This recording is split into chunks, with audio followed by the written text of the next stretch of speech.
अस्सलाम वालेकुम, कैसे हैं आप सब। उम्मीद है अल्लाह का हुक्म और करम से ठीक होंगे। अल्लाह ताला हम सबको ईमान की बेहतरीन से बेहतरीन हालतों में रखे और हम तक आने वाले हर शर्त में बदल दे। हमारा आज का टॉपिक है दुआएं कभी खाली नहीं जाती, वो ज़रूर कबूल होती हैं।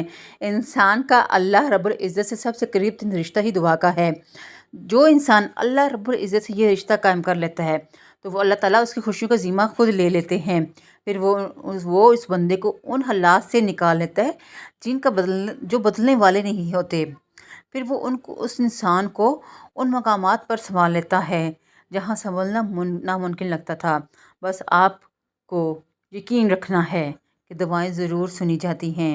फिर देखना वो कैसे आपके यकीन की लाज रखेगा। वो रखने वालों की उम्मीद कभी नहीं तोड़ता।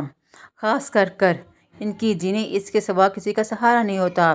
तो फिर तवक्कल रखें, आपकी एक दुआ फर्श से अर्श तक सब कुछ हिला सकती है। जब एक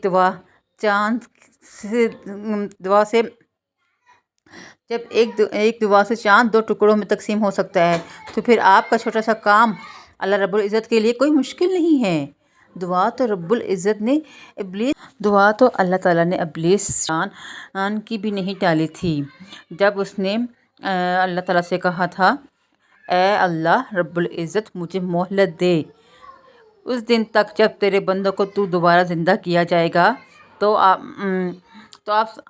अल्लाह ने फरमाया, जा तुझे मोहलत दी उस दिन तक जब तक मेरे बंदों को उठाया जाएगा।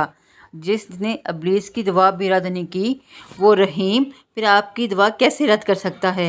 दुआ तो मौजज़ों का वो आगाज़ है जिसका कोई ख़त्म नहीं है। फिर मांगते रहो क्योंकि हो सकता है नसीब के ये सफ़े अल्लाह रब्बुल इज़्ज़त ने सिर्फ़ आपकी एक दुआ के लिए खाली छोड़ा हुआ ताकि आप इसको अपनी दुआओं से अपनी पसंद के मुताबिक भर दो। याद रखें, आपकी एक दुआ पूरी कायनात